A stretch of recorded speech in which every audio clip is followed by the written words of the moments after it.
Hello there, universe.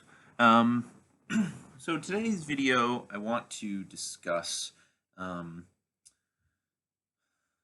some complex topics, which are all built around some very pragmatic considerations. As we consider a holistically influenced worldview, right? Which is to say, a worldview which is interested in including all elements of the objectively perceived universe. We want to uh, really allow ourselves, as Biz always says, spaciousness around examining the components of our worldview. Um, for me, I had this thinking kind of drilled into me during my apprenticeships quite a bit. And a lot of worldviews kind of tie themselves to one assumption or another assumption, right? Which is to say that there's a transcendent worldview or an immanent worldview, right? Either something is deeply immanent, as in we're looking at this, right? We're looking at that which is occurring, that which is um, deeply physically present in our sense perception reality, right? A lot of times this comes down to a worldview which is largely utilitarian and largely oriented around sense perception. This is basically to say there are no transcendent values. We don't need to get into any of that principle, kind of uh, Neoplatonic awareness of a world of forms where things take on these mystical meanings. It's just essentially we can really kind of break it down to I want to avoid pain, seek pleasure. Ideally, if I have kind of a virtue oriented view on immanence, it is that my actions ripple out to affect the world around me, and that it is largely, sans some, kind of judgment keeper. It's nice to be nice, you know. I can kind of look at physical systems. I can look at scientific explanations, and come down to a pretty similar truth to what most mystical practitioners will talk about, this underlying unity of all matter, right? That we're all one thing. Um, and I don't need to look too much further than like linked thermodynamic systems, right? We don't need to like go too deep down the rabbit hole of woo woo to say, oh shit, if I go actually down far enough into reality, I see that everything is inherently linked. Isn't that interesting? The other way, the transcendent worldview, is saying all of this is nonsense. All of this is just shadows and dust. It's all kind of waves in the ocean. It's rising and falling. It's sense perceptions. Those are essentially just your brain on drugs, right? I'm just making up reality as my senses are feeling things. It's not what I think it is, it's what it actually is. And what it actually is something that I can't even wrap my head around. Um, so we've kind of relied on the mystics of our species, right? Those who are interested in manipulating their own consciousness, their own states of consciousness, enough to dive into and beyond sense perception in a way that is able to kind of transcend matter, right? So, oh, isn't that interesting? There's this field of consciousness up here. And up here, I can say, Oh, it's not a chair, it's just an idea of a chair. Oh, it's not it's not mating. It's this idea of love, right? It's not it's not me. It's this transcendent concept of life, which is this like God figure. What's that? Oh, if I want to anthropomorphize it, I can explain it to somebody and I can come up with all of these explanations, but even the explanations are not really the thing I'm pointing to, right? The old Zen adage. Do not get so focused on the finger pointing toward the moon that you miss all of the heavenly glory of the moon, right? And most of our faith traditions, as they describe transcendence, are kind of trying to like pull it all down it to a level that can be understood and discussed in an intelligible way.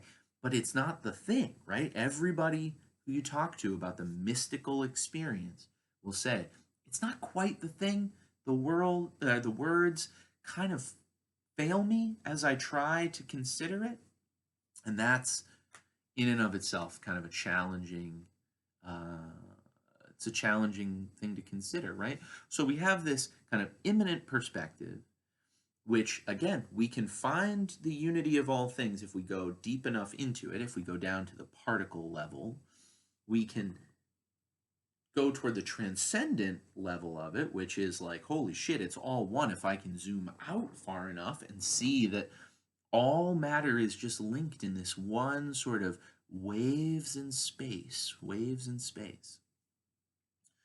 Um, this this really kind of pulls us to our limits, right? It pulls us up and pulls us down. And for me, we don't get to truth if we think that one direction only holds the truth, right? Because ultimately it is both that describe the truth, which is that we are all a momentary arising of reality expressing itself, right? We are all just a unique expression or manifestation of reality. But reality is the thing, right? In that we are actually all reality living itself out. And that's an interesting thing to consider, because it ultimately says there is nothing outside of us to experience. There is just our experience of things to experience. So the only way to really go is in. But then if I'm going in, then what's that? And if all I'm if all my inner experience is an inner experience of that, then what's going in? Oh shit. So just like transcendent and immanent, we have subjective and objective. What's this? Where's the separate? Oh shit. I realize that actually everything is just the experiencer of the experience experiencing the experiencer, and we end up in these sort of cyclical. I went too high and so I came out the bottom. I went too low and so I came out the top. I went too far in and I arrived outside. I went too far outside and I arrived inside. And there are these kind of funny tricks that our consciousness play on us because ultimately we arrive back at the same place we started. This has been described in so many different ways by so many different cultures because it's the one thing that we're all experiencing. And for me, the trick of what we're all engaging in is what I think is probably best described as the mysteries. And this word, mystery school, mystery tradition, mystery practice is a really fine line to walk. And this is really where it comes down to this important quote that I love. The madman is drowning in the same waters that the mystic is swimming in. And so this is where I find kind of the joyous madness of spiritual practice.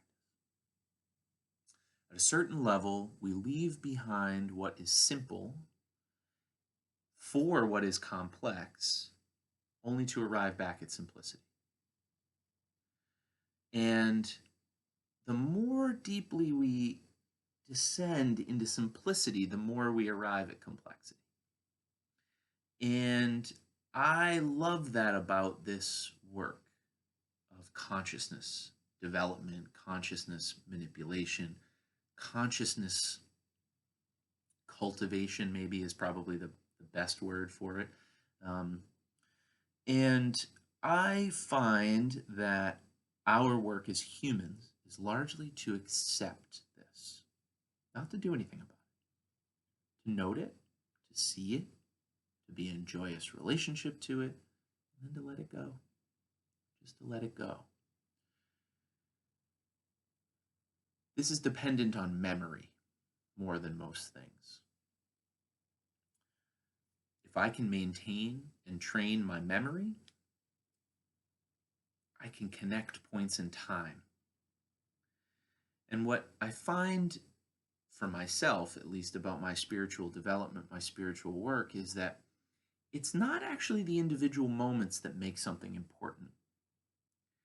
It's a string of moments that make something important. If it was just a moment and it wasn't connected to any of the moments that came beforehand, there wouldn't be anything special about it. But humans are pattern recognizing and pattern finding and pattern creating. This is important. Pattern creating organisms. Our ability to find patterns in seemingly unrelated data sets is a unique skill set amongst humans at our level of complexity for doing so. If you want to watch someone totally lose their mind, send them down a rabbit hole of, let's just say, learning math, right? There's just something funny about people who spend way too much time talking about math. They go down this rabbit hole of pattern recognition in a way that I think, personally, for me, is so interesting to watch.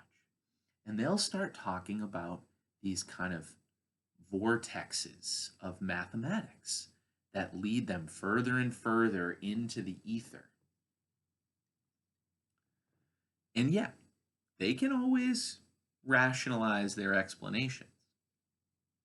But if you talk to somebody who's never studied math before and say, look at all this stuff I realized, that's all made up, right?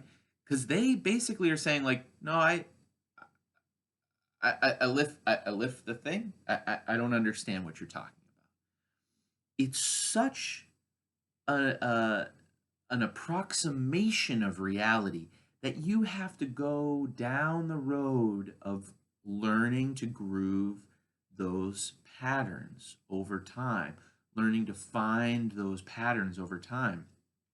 But if we didn't have a piece of paper, if we didn't have a screen, if we didn't have something to write those numbers on to explicate all of that math equational thinking, I wouldn't be able to describe it to you really.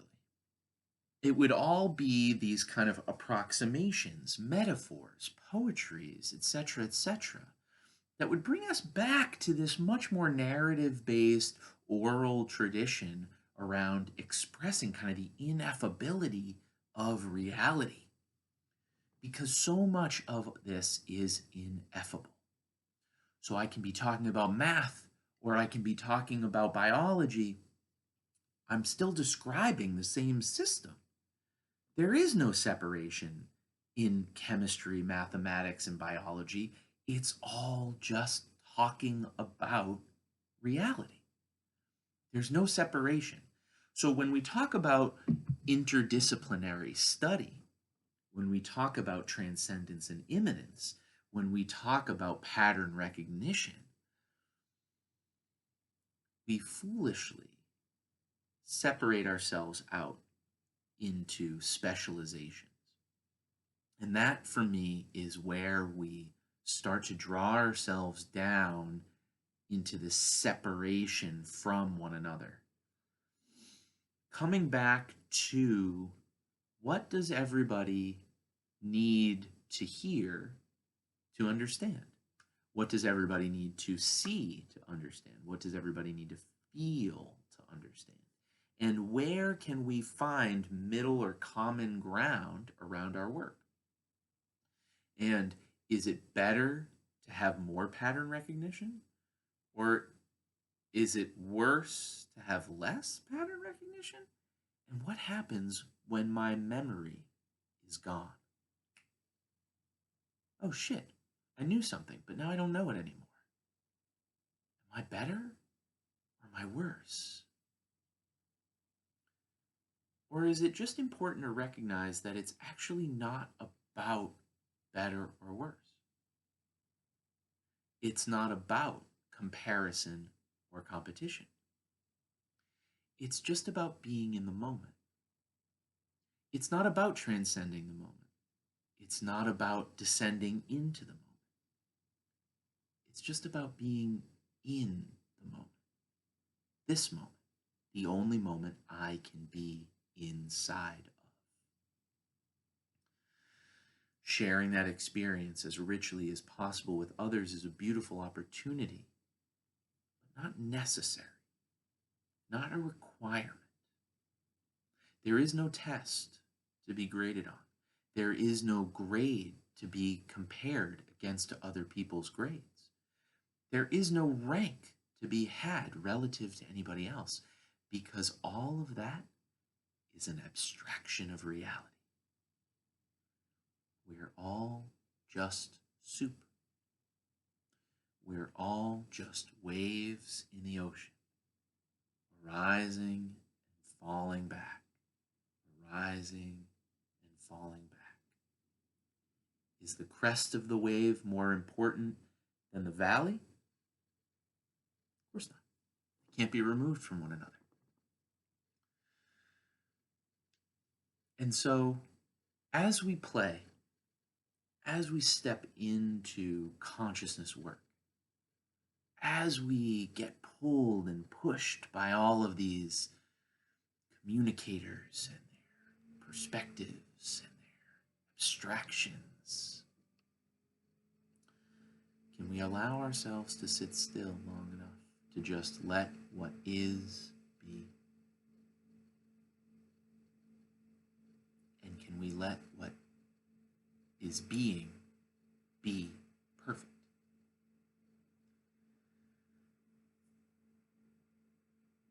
Not without flaw. Not without flaw. Because that's a matter of perception. That's a matter of perception. And this is the tricky part. This is where we have to then take a step away from perfection. We have to then take a step away from perfection in order to shape, in order to create, in order to mold reality to our needs, to our desires. But it requires each of us to come back to agentic, authentic sovereignty. That we all have an ability to shape reality. That we all have a responsibility to shape reality in some ways. And that our ability to shape reality starts at our ability to manage our own consciousness. And this is where we separate. Right? We all start to separate. What do I see? What do you see? How am I experiencing this? Well, I like what I'm experiencing, so fuck you, don't tell me what to do. And we descend. We unravel. We move each other away. We repulse. We attract. We relate in interesting ways. as I consider what our work really is, what are the implications of managing and mastering our own consciousness? It's it becomes obvious to me that I am no longer actually a part of uh, the aggregate, because in order to engage in this type of thinking, I had to leave the truest engagement with the moment and become meta in my awareness. I had to become aware of my awareness. And anybody who tells you, as soon as you start thinking too much about what you're doing changes quite a bit. So, what I'd love to invite us into is a conversation around implication, a conversation around responsibility, and a conversation about trade offs. Am I willing to trade my enjoyment in the sense of, well, I don't want to leave the undifferentiated state of my consciousness, because as soon as I start to think about my consciousness, I stop becoming focused and fully present, fully incarnate in the moment.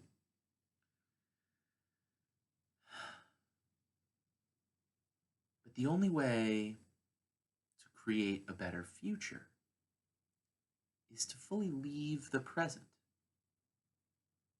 and arrive at nowhere, arrive at my own annihilation, arrive at a willingness to embrace my own death, a willingness to embrace, perhaps I don't know the thing to say, or perhaps it's not my turn to speak, or perhaps if I speak, I might ruin the moment. Leaving and entering are ultimately the same thing, just two sides of the same door.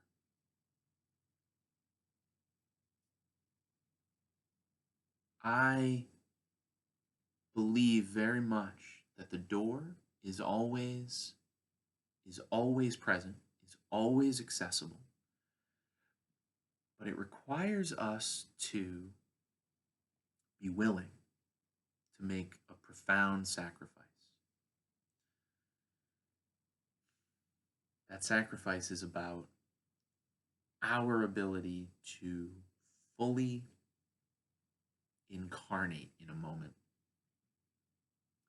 And this is where Tantra becomes really tricky stuff. Am I incarnate, or am I being incarnated? Am I the deity? Am I the vessel? Am I the experiencer? Am I the experienced? What is it? Am I the mirror? Or am I the viewer? Is the mirror viewing me? And my ability to accept when it's time. My ability to accept what's being asked of me, what's required in this moment. Being willing to accept that it might not be the most satisfying, might not be the most pleasurable, might not be the most me oriented choice that's going to be the right one.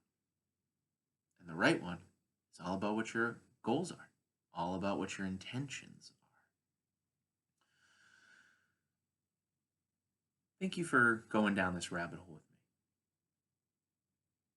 Thank you for going there and coming back again. Thank you for coming back to this moment with me.